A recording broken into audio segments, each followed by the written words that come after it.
Yo, back at it again, fellas. So, Mormons often have different beliefs than other religions,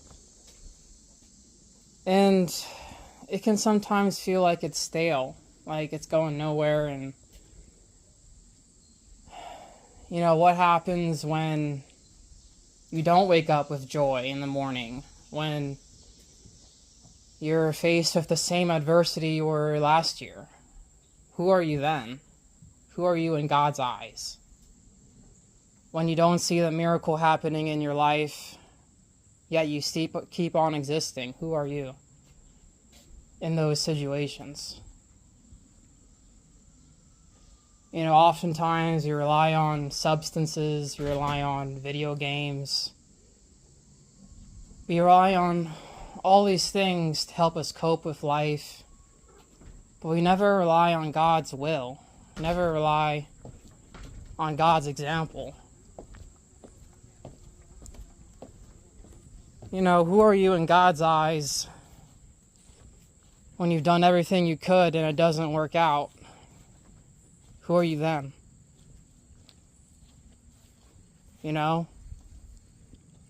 When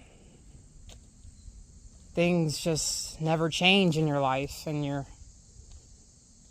faced with adversity mentally, spiritually, emotionally, physically.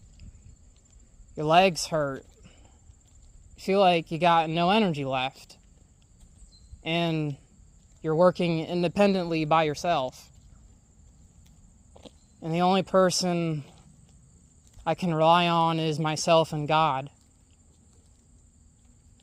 That's who I am.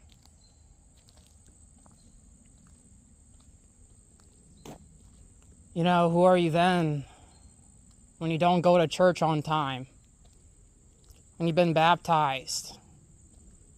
When you've made covenants with God, yet you continue to break them willfully? Who am I then? When I turn to these worldly things and I still rely on God in my life, who am I then? Does it matter if I engage in the world and with God? Or is God a person who's jealous